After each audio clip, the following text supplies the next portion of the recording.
Well, welcome everyone to this session. We will be recording this, so if you would like to remain anonymous or are under 18 years of age, you can turn your camera off. You can remove your name so that you can keep that private.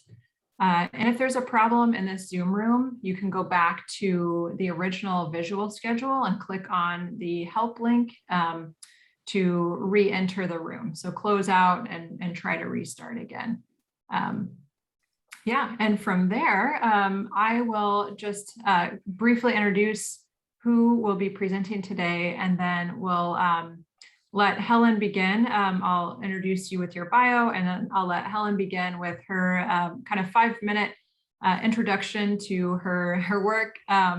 If it goes a little over that, it's okay, don't worry. I won't cut you off. So, and then we'll have Diana present next after Helen, and then JD, and then we can have some questions going throughout in the chat if you would like. I'll keep an eye on those. And then we can all ask questions together after they each get a chance to present their work. Sound good? All right, great. So today we have Helen Deward, and she's going to talk about influences from Freire's principles of assessment, re-envisioning assessments as media productions. We have Diana Kasem. Let me know if I'm mispronouncing any names, please. And she'll be talking about resilient communication using art in applied contexts. And JD Swerzenski, is that correct? Thank you, good. Enacting Frierean dialogue through the video feedback. So with that, let's go ahead and let Helen talk a little bit more about her work. Okay, and if it's all right with you, as good educator that I am, I've prepared more for this than I can possibly cover in 5 minutes, but I am definitely willing to share the slide deck after the fact, and I won't get through all of the slides that are in the slide deck. I forgot to read your bio. Can I do that really quick? That's okay, because I'll include that in this quick, if that's all right. Perfect. Okay, so just talking about and the impetus for this, what I'd like to do is just start with a land acknowledgement here in Canada. We're working through reconciliation with Indigenous peoples, and part of that commitment is acknowledging the lands upon which we live and learn. And I'm acknowledging the lands of both the locations of where I teach and where I live and where I work with the University of British Columbia. I am a teacher educator. I work in a faculty of education. I'm a learning designer. I work with teacher educators in a faculty of education to design online learning experiences. And I'm a PhD candidate working in the field of media and digital literacies with teacher educators. So when I talk about assessment, I really want to get to the nitty gritty, what it means to assess a student, assessment in classes. And the root etymology is to sit beside, which is a nice vision for us as we think about the Frierean principles of assessment. Think of sitting beside your student and talking to them about and talking about what they show they know how to do. From Freire's perspective, it's that taking people from this naivety into this critical transformation that happens. He talks about critical consciousness, that awareness, and Freire talks about this happening through an active dialogic process, changing the program content of the education, and also looking at codification and thematically breaking things down for students. So as we plan and design assessments, we need to remember these if we're applying these Frierean principles.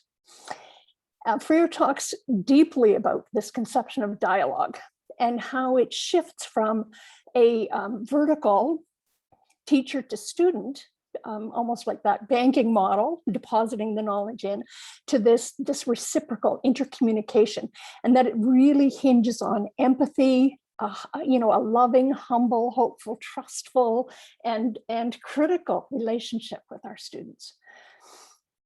So I just wanted to bring that in, that critical awareness is the core element to assessment. And we want to bring our students to that critical awareness of themselves as learners.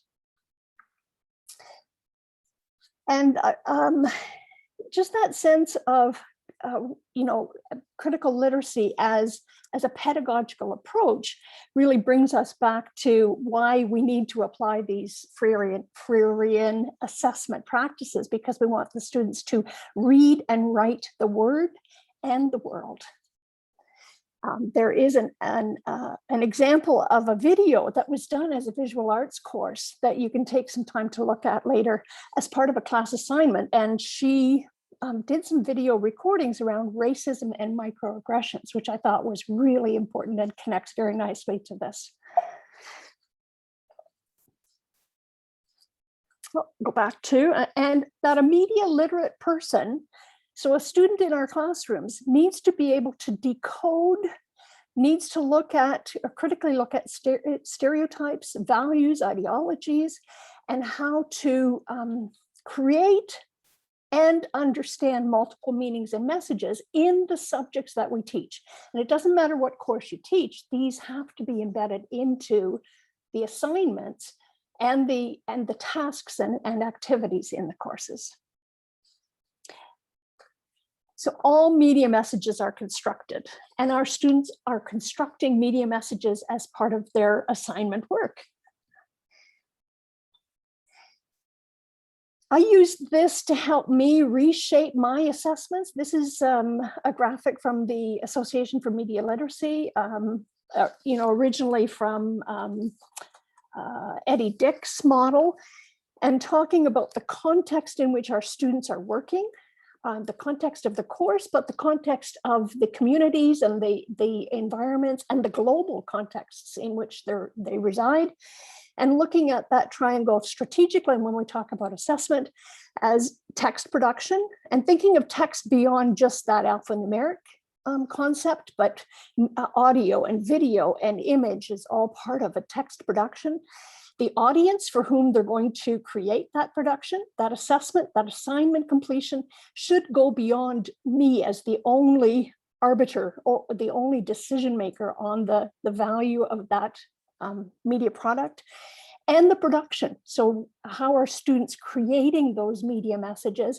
Is it an essay? Is it going to be a video? Is it going to be some other form of communicated message for the course we're teaching? And embedding it within that larger landscape. So keeping in mind that in our courses, we need to embed it in this larger landscape. So these Frierean principles came out of some dialogue with Dr. Verena Roberts and myself. And as a result, we wrote about these Frierean principles of assessment based on our experience when asking students to blog, and really bringing them to a sense of a deeper relationship with each other as students, with the content of the course, and with the wider blogging spaces, and having people coming into the blogging spaces beyond the confines of the course. So here are the 5. These are based on an article by Patton, who had 8, and we reduced it down from those 8 into these 5. Evaluative thinking cultivates critical consciousness, occurs in community, it's dialogic and interactive, integrates reflection and action, thinking and emotion, and is co-intentional and co-created. So breaking these down, and again, I'll just highlight 1 or 2 points for each of these. And then I do hope I have time to show some examples from the work that I do with the students in the Faculty of Education. So evaluative thinking cultivates critical consciousness because we're asking our students to become more aware of themselves and the others in the course in whatever assignments. It should be beyond just them and me as their instructor, building the relationship between each other and thinking critically about presenting their information beyond that. my students are going to become teachers in the field of education in schools across the province or the country or the globe, and making sure that they're aware of the others, and to look at spaces where there's an opportunity to oppose the silence and the inaction of people. It's that sense of their responsibilities as an educator. Assessment occurs in community, and Freire talks about this in terms of, I can't think without others. They have to resonate. It has to resonate with me. It's invitational, it's political, it should be equitable and inclusive. Assessment is dialogic and interactive. It's no longer just the teacher teaching, it's that the teacher is also learning and the learners are also teaching. And he talks about that being that reciprocal relationship and making sure we're including silenced voices, particularly in the classrooms, be it K to 12 or higher ed. Integrates reflection. So there's this key point where in courses and assignments where there's that reflection of self as learner, that metacognitive process. It's co-intentional and co-created. And we talk in the paper a little bit more about this process of becoming and how our students co-created that blogging space that it became the conversation space for the course, and how they wrote their own rubrics and how they gave each other feedback, and it went beyond just me as the only arbiter of judgment. So it brings me back to this whole notion of authentic assessment and all the elements that are involved in this. This is a compilation graphic from a variety of different articles that talk about authentic assessment, but I think it's really true for Frierean's notion of assessment, if we're applying Freire's notion to assessment, and bringing in that whole notion of edu-communication. I think is really valid, because it then brings our students to that global citizenship, that notion of civic engagement in a global context. So very quickly, I will just go through how I as an instructor, how students create media-rich, media-filled assessments that reflect and show what they know in a course, and really thinking about that media triangle. Blogs is one way, providing conversations. Social annotations, I tried this past year using Hypothesis, not only for the course syllabus that I used, but also for the key reading that I used for the course, and having conversations happen in it was a secure space just for the course with Hypothesis. Podcasting, I've had students create podcasts together, and then they leave those podcasts as a legacy of what they know about critical media literacy in teacher education for the next generation that comes into the course. E-portfolios, and again, this is really looking at that critical reflection of the past and the present, and how the shift has changed, how they've changed as teacher educators or teacher candidates over the course of their course program. Digital stories, and in the graphic or the shared PowerPoint, there's a video here from one of the students that in the course that I taught, that it was a really powerful reflection of her experience and thinking critically about how to share her family's experiences in World War II and through dance. It was quite a lovely digital story that she created. A community service is another element in courses, so you can have community service as part of the assessment design in your course, and that allows students to work within the local community and bring their skills back into the course, depending on the experiences they've had. And I have some examples of work that the students have done.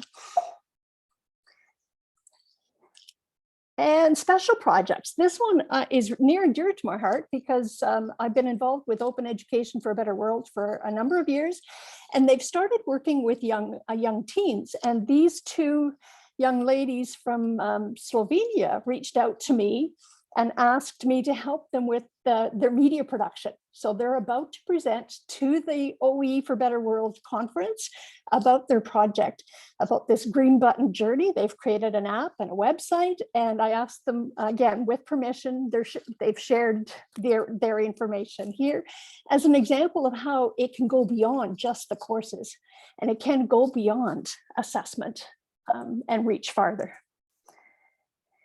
And there's a number of additional resources.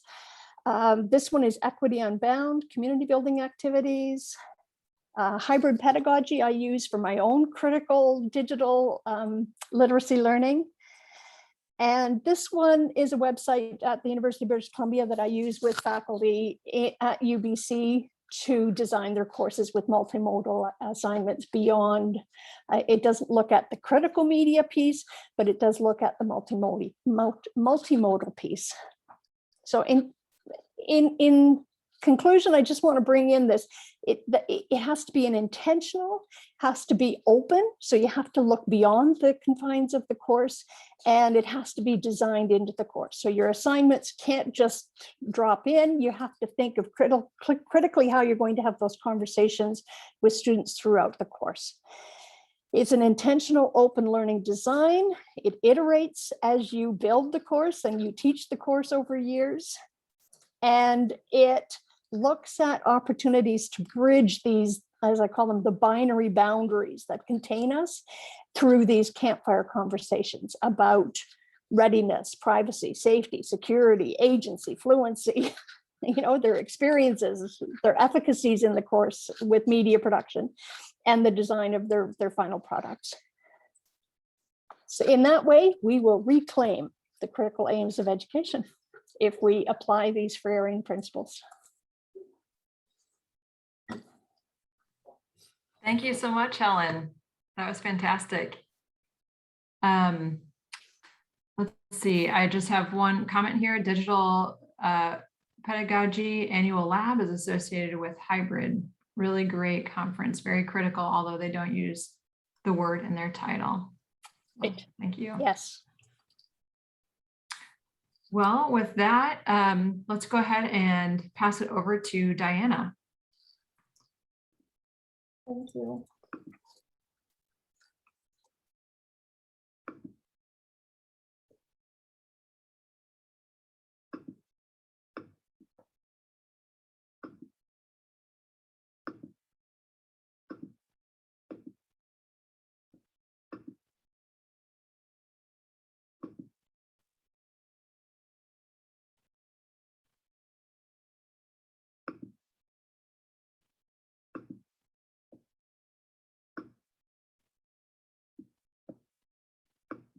Do you hear me well? Thank you.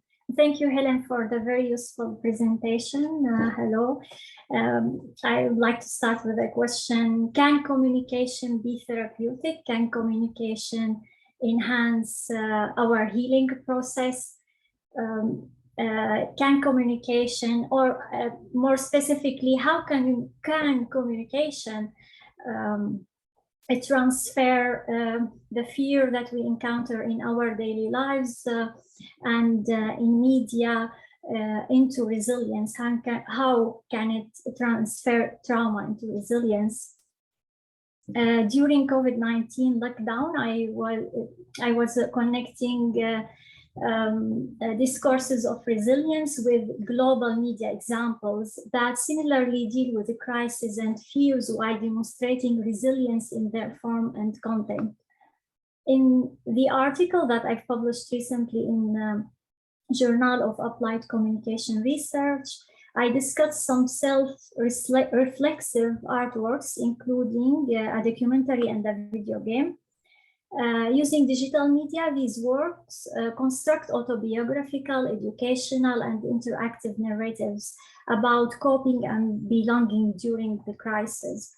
I propose viewing these specific texts as examples of resilient communication that reacts to social and cultural problems and suggests solutions to them.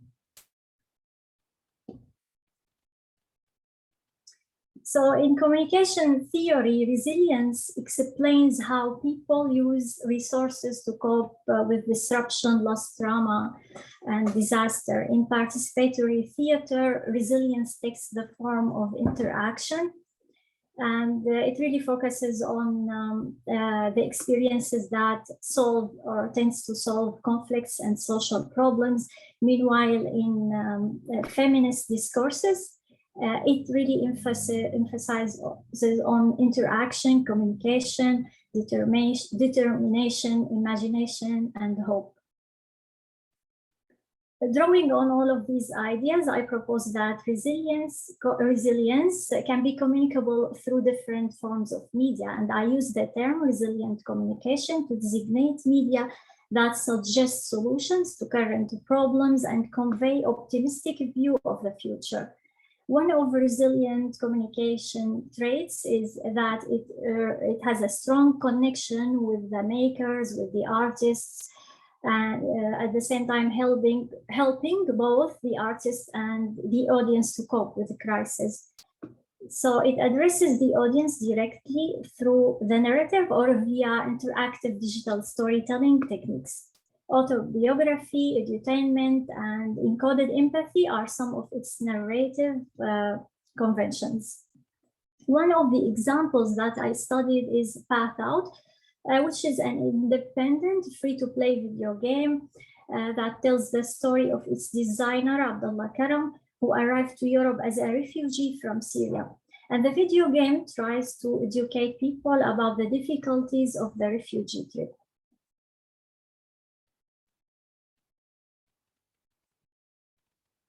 Edutainment and video games are indeed commercially popular today.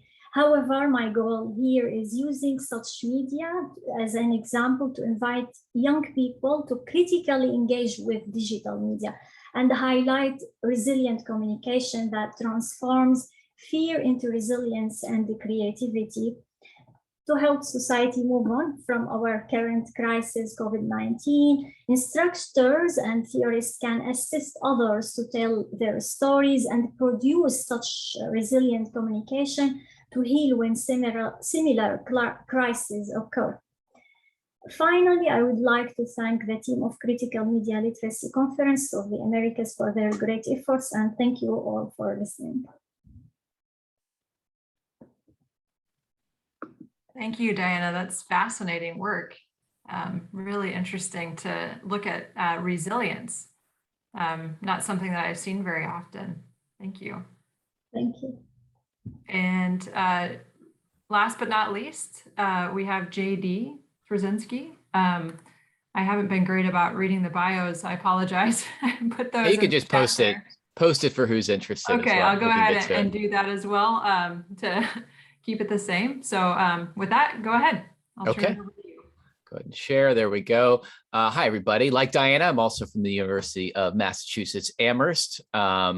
It's nice to go last because I can just connect what Helen and Diana already said. And I think what I really want to emphasize is this kind of practice-based, I'll get into praxis, but practice-based approaches to Frierean ideas. And that's really what I want to kind of focus on in this project, enacting Frierean dialogue through the video feedback session. So let me first give a little context for this project. Like Diana and Helen, I'm also working on my dissertation now, and this is a chapter of that project. And the larger project is on critical media production pedagogy. And for me, that is, first of all, personal. I teach a lot of production classes, video production especially. And to me, it's an interesting challenge of how to mix Frierean ideas into that context. So one, it's just a context I'm familiar with, but also I see media production as this technical skill that can help us read media at a deeper level, as a way to analyze texts. Also, as I'm thinking of something that Bill Usman, quoting Stuart Hall, said, kind of cultural change has to be reckoned in the dirty outside world. This is a class, a course in which you are producing producers, students who are going to go out into the world as, directors, as ad execs, as PR professionals, and they will create media. So being able to critical concepts with their practice as producers is so important. And that's why I'm particularly interested in media production as this form of practice for critical concepts and Frierean concepts.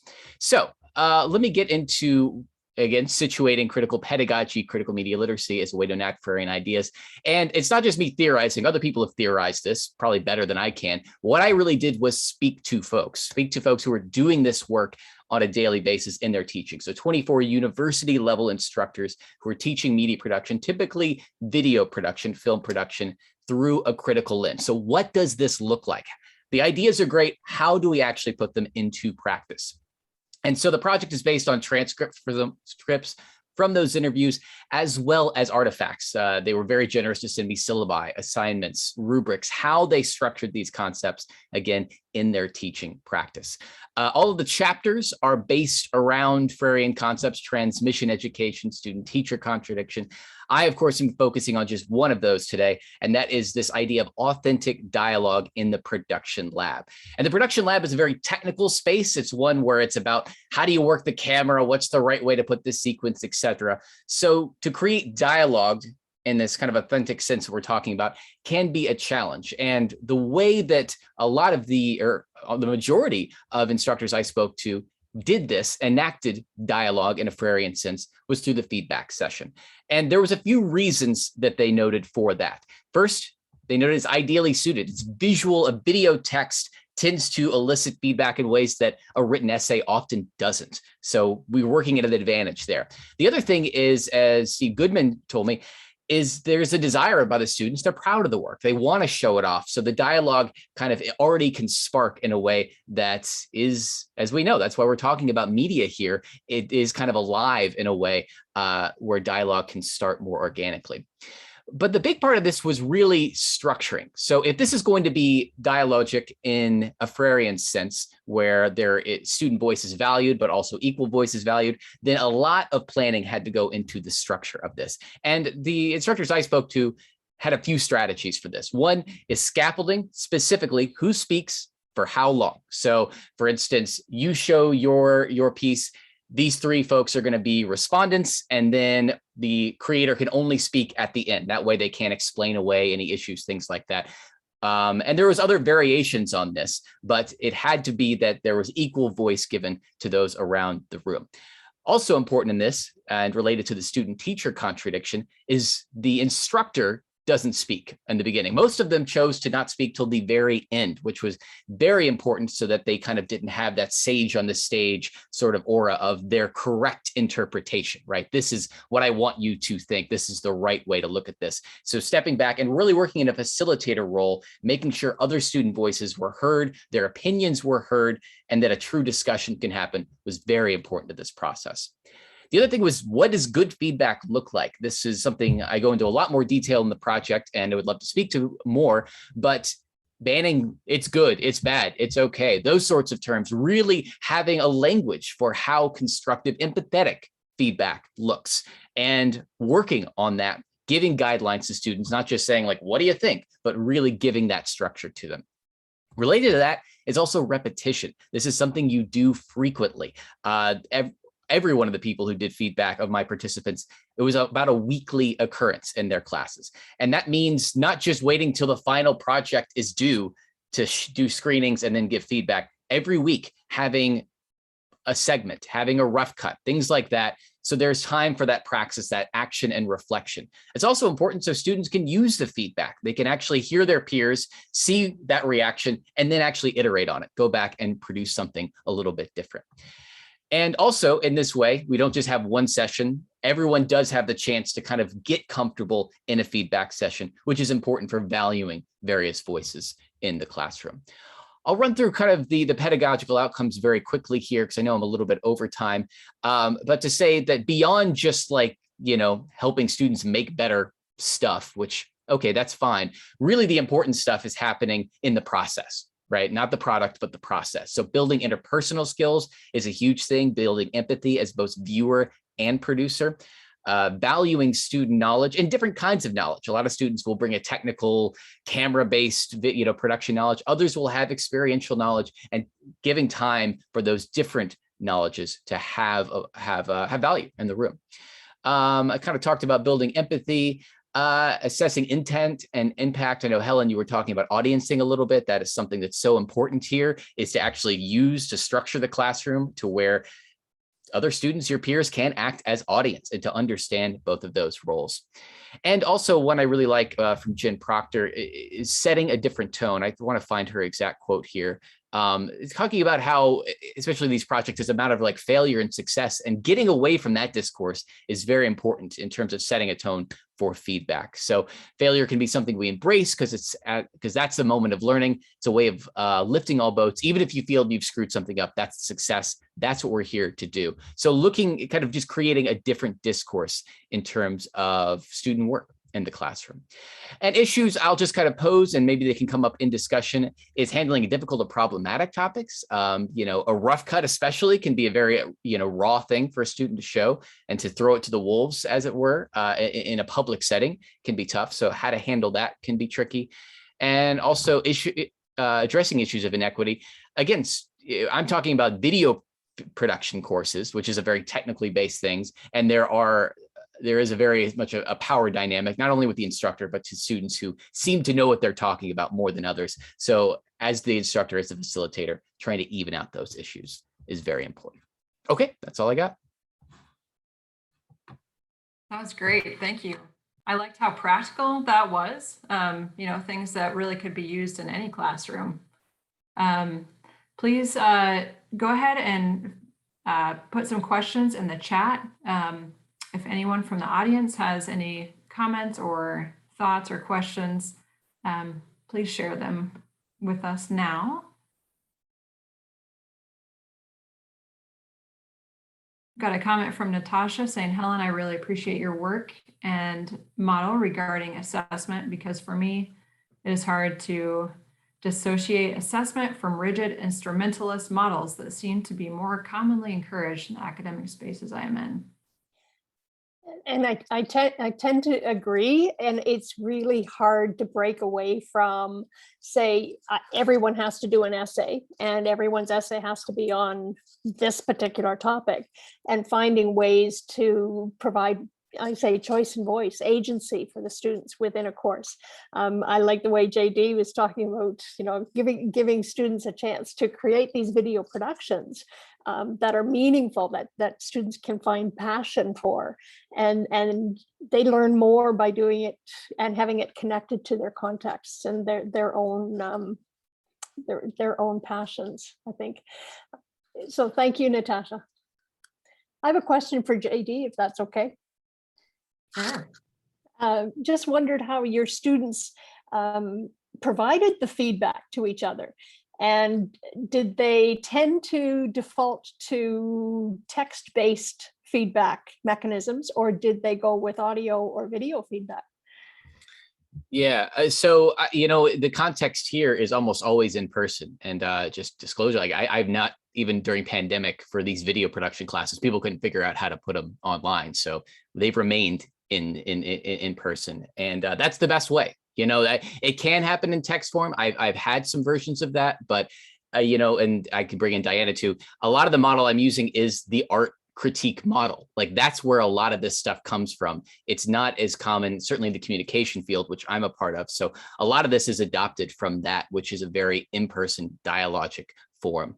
It can happen through text. A lot of that nuance, a lot of the language can get harsher sometimes in ways that may be less constructive, less empathetic.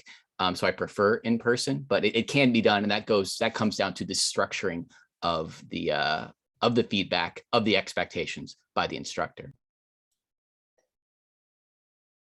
So then I'm going to pull Diana into this, because I think there's a place for resilience in that conversation. How do you build resilience for students who are getting feedback from people outside of that course context, potentially?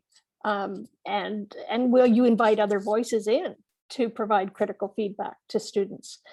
How do you engage them in that resilient conversation? Yeah, if I understood exactly what you meant, that I feel like we really should be inviting people from to create their own works. That's one thing. and also like really to enlighten regarding the like what kind of communication do we want. That's another element.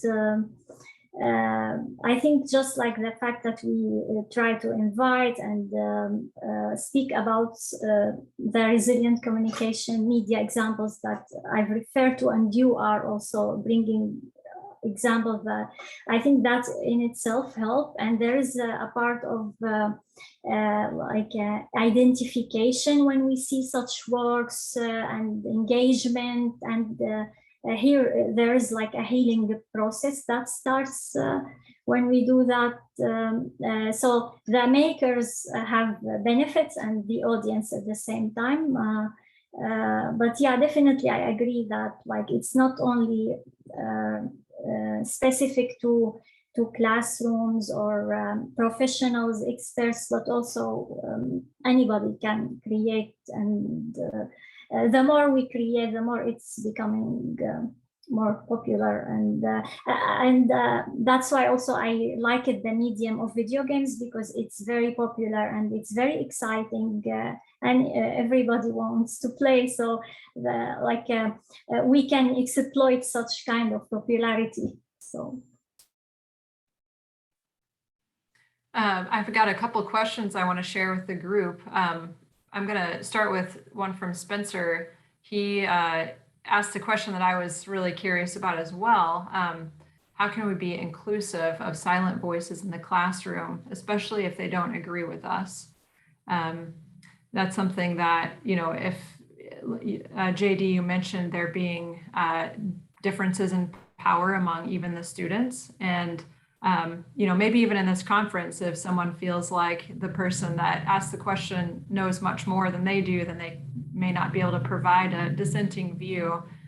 So how do you handle that in your classroom? Yeah, I went to a different place, so I'm gonna blurt that first thought out, which is kind of what Spencer, your question was making me think of, is to take advantage of the different spaces you have. Now, I'm lucky. I've typically worked in smaller class settings where it's easier to do this, but working, like understanding when it's good to bring something to the full group and when to take a specific student aside, maybe to have a one-on-one conversation with them. And I think in that case of maybe problematic subject matter, for these screenings, I always pre-screen everything. Don't run anything you haven't seen before. You know, that's a big part of the facilitator role. So if you do kind of need to maybe discuss with the student about something beforehand, maybe you have a question about it, that's the context to do that. Now, Renee, your question, I think it was a little bit different than that, though. Yes. You can answer it however you want, or you can skip that question, because that was a way of me asking you to re-ask the question. That was my sneaky way of doing that. It's kind of it may be maybe not relevant to your classroom experiences. It's just this general idea of how there are differences in power among even those who are the students. And so how do we work with that? Yeah. Okay. A brief thought on that. Yes, absolutely. And I think the big thing there is to model different types of feedback. Hot and cool feedback, which I'm sure lots of folks may use in some ways, which is something you really liked about the project, something that, you know, maybe didn't strike you. And that's not something bad, because often to say something that's wrong feels like you need an authority. And I think what I've modeled with some success, and what a lot of instructors told me as well, is to just have like something that maybe didn't land with you, didn't like, oh, I wasn't quite sure about that, or I'm not, you know, having that part, like that's valuable, you know, and that doesn't take technical knowledge or, you know, stated knowledge. It's just your perspective. Your perspective alone is valuable as knowledge. And so I think that kind of modeling can be really helpful in those sorts of discussions. So where you don't feel like you have to have training to say anything worthwhile. And if I can just jump in to answer Spencer's question, that the silent voices are often, and the dissenting voices are often the ones that have the most value.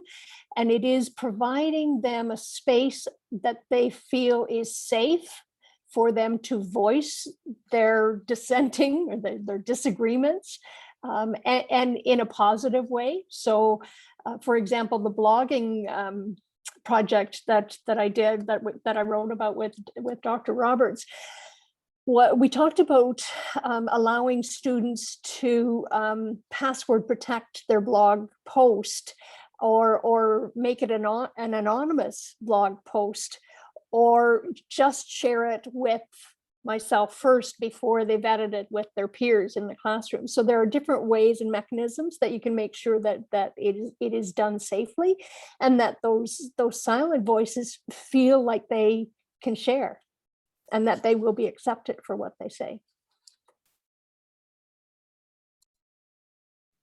Thank you. Yeah, I think it's so helpful to have that modeling and have the language to be able to dissent in a way that's not offensive to anyone, but kind of generally accepted by the group and create that atmosphere. Thank you. Another question we had from Michelle is, JD, sorry if I missed this.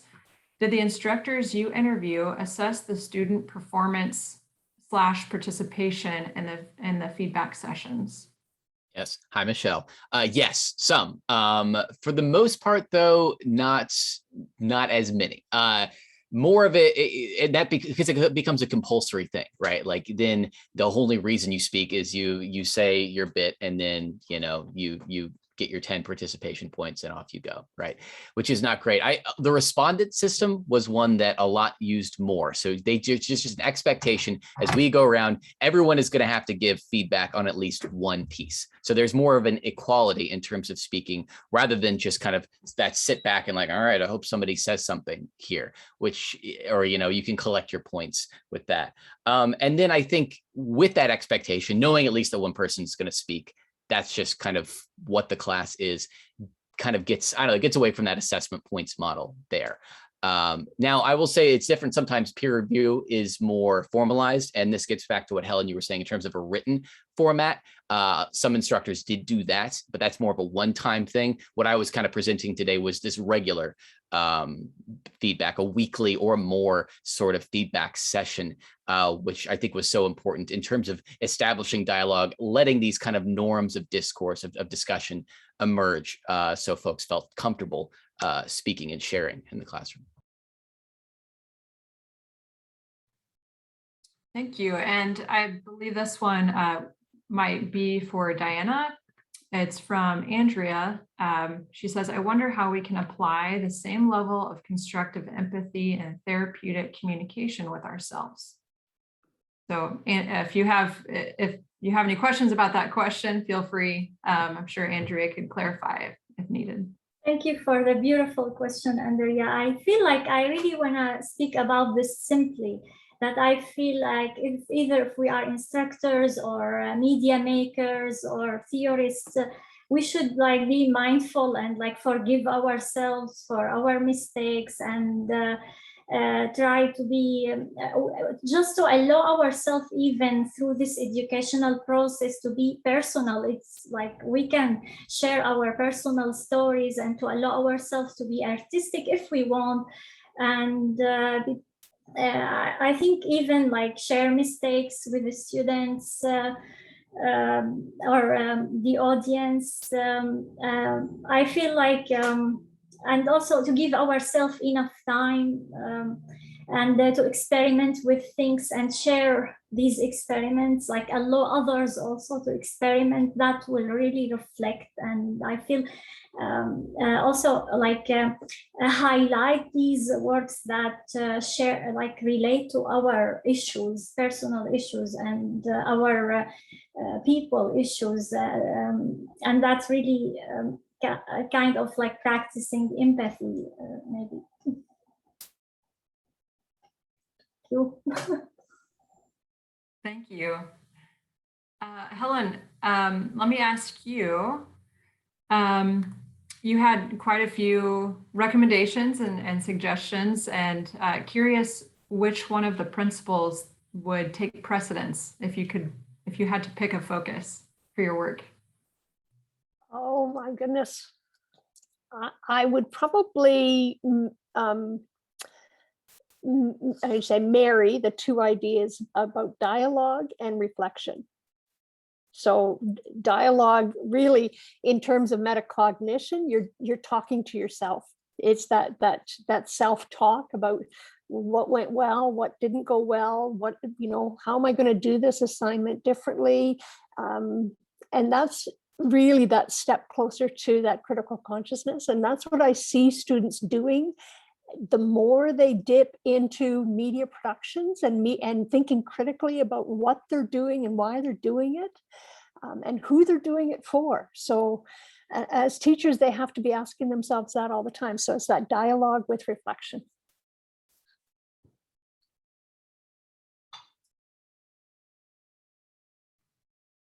Thank you. Yeah, please keep the questions coming in the chat. And if anyone would like to speak them out, I believe it's allowed as well. Yeah, hi, I'm Helen and everybody. Thank you for, I think any session that brings to the forefront those Frierean principles, and especially these principles of hope and love, it's something we need desperately in these wild times that we're living in some of these instrumental views of education. So I appreciate that. In the case when I was thinking of Helen, is like I really like the idea of how we rethink assessment. I say that because one of my doc students, he's ready finished writing his dissertation. We just need to put the final touches before we send it to the committee. But one of the things we talk about in his dissertation, in the long conversations, is how we move past from this binary of the formative and summative that seems to plague assessment. And even how you think about the formative, how formative is formative assessment? When formative assessment, even the way we give feedback, is not grounded by, let's say, the Freudian principles of love and hope. That sometimes the way we give feedback, it's more like we're barking instructions at people as opposed to really helping them grow. So, but even the sense of disrupting that binary opposition of formative and summative, where formative still is summative, it's just that summative is not with numbers, it's just with sentences, but it's still summative. And how we can do better in terms of assessment. So I appreciate how, let's look at the Freudian perspective and how that can inform really meaningful assessment where we are less concerned about grading and sometimes grading, sometimes grading as grading, and more concerned about the human growth that assessment should bring about. So I wanted to appreciate that. I don't know if Helen wanted to expand a little bit on this comment. Oh, thank you so much. Yes, it's actually part of some deeper, richer conversations that I'm having with folks in the open educational communities that I live and breathe in, and we're talking about ungrading as a sort of a push for our own practice, our own assessment practices, and they're really grounded on these Freudian principles. So if we look at our courses and we use ungrading as the benchmark, how do we then still abide by the university or in K to 12 context where there is a grade expected? How do we break that binary? And in the course that I just finished teaching this past year, I did it as a half and half, 60-40, where 60% of their mark is ungraded. It is a met, not met. You met the expectations. Yes, you check. Yeah, and a lot of it is they're self-assessing whether they've met the expectations. So again, those are richer conversations they're having with themselves or with each other. Did you get it? Did you think you got it? Well, you judge, you be the judge. So it's that notion of ungrading, deeper conversations with colleagues about how to break away from that binary, and then really looking at how to still validate the grade that as educators we're expected to put on a course assignment or in the end product. Sometimes students are pretty good at picking that grade themselves, and that sometimes happens through a conversation too. You think you got that A? Show me the evidence. Show me what you know. Sit beside me. Show me what you know. Thank you. Yeah. Oh, go ahead.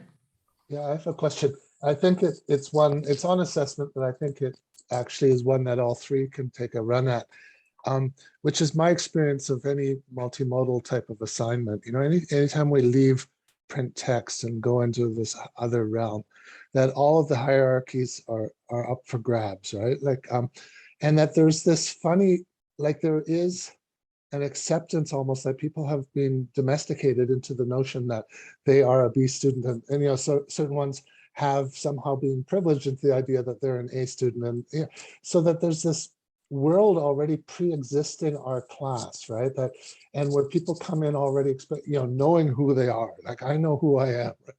And then you say, well, do this thing with like memes, or do this thing with video, or do this thing with you know, visual. I mean, trying to include the art here, right?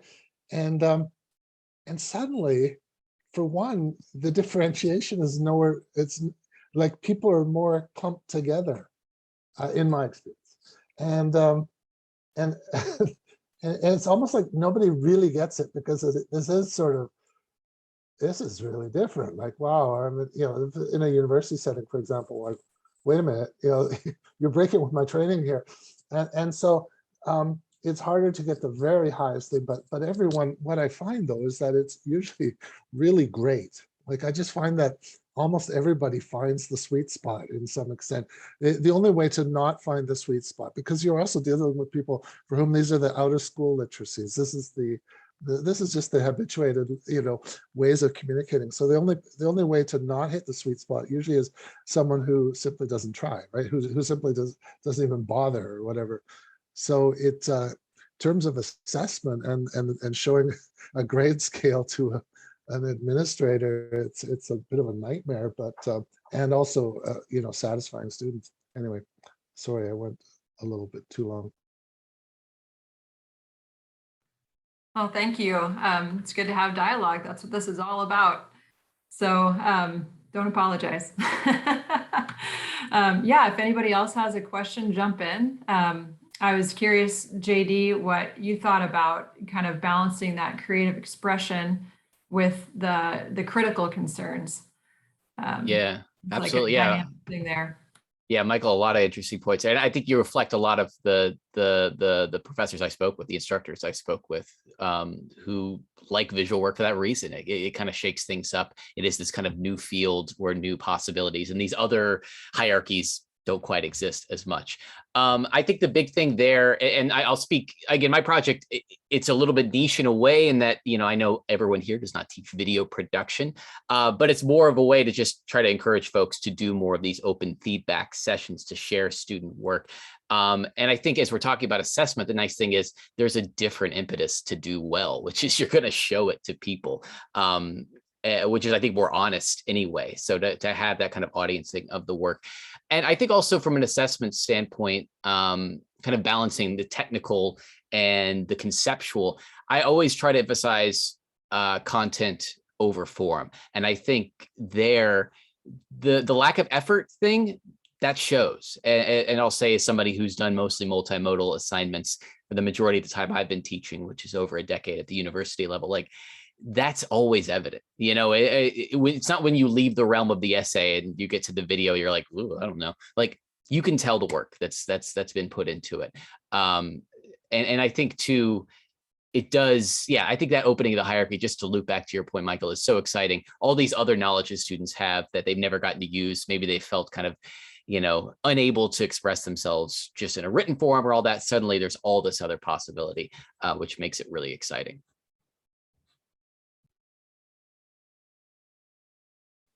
And if I could just add to that, the students whose stories we need to hear, the students who have been silenced historically, often find themselves in and through this, you know, podcasts, vlogs, etc.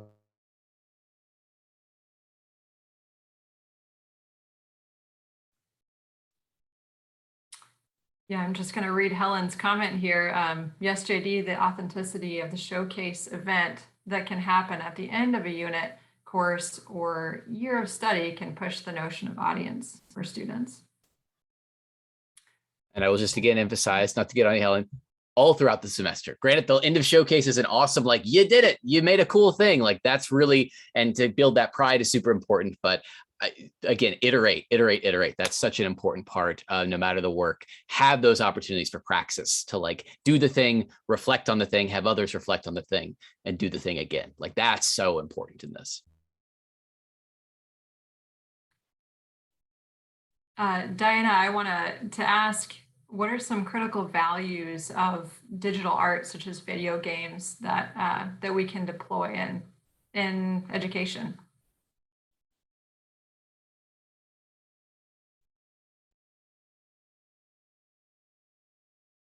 Oh, I was muted. Thank you for the question. I think there are a lot, for example, in the game I've referred to, Path Out, the maker or the designer, Abdullah Karam, he refers to mainstream war games, for example, this kind of industry that reflects the Middle East as a site of war, constant site of war, and the player as a soldier who will fight and willing always to fight for and defend the ideology of the game itself or the war. So he really refers to that, and he's trying to show a critical perspective in his game by presenting the individual who refuses the war, who really his character actually is like a Syrian refugee who runs away. So he's an individual who refuses the war, who tries to find some peaceful place to live at. And that in itself for me is a kind of like a critical perspective on like such kind of mainstream video games that we encounter, especially regarding the Middle East area. There are a lot of other values that we can really think of when regarding video games. One very strong example is Jen McGonigal, who designed the video games Superstruct, for example. Superstruct was produced in 2007, and it predicted lockdown. I think there are other works which has done that too, but like a quarantine and a spreaded virus, and also it really it suggested also a crisis of displacement, a generational displacement, which happened later after 10 years. So these games try to suggest to dig into problems or predict them even, and invite the audience to play and suggest solutions. World Without Oil, in that game, they invite the players actually to suggest solutions. What can we do if there was a shortage of oil? And there is a lot of interactivity of that regarding that. It's a real life playing, and the audience has to produce videos, text, solutions, etc. That's another point. And so I think I also, like, I was really inspired by the interview which I made with Karam when he said, like, video game for him, it's not mere playing, it's educational and artistic. And he really always seeks for an audience with empathy, and that's his target audience. So I think that tells also regarding your question. Thank you. It's fascinating. Well, I see the clock, so I want to thank you all for presenting today and sharing these fantastic and very unique examples of critical media literacy. So hopefully we'll see you later in the conference, and to all of you who attended, thank you for being here, and hope you enjoy the rest of the day. Thank you so much.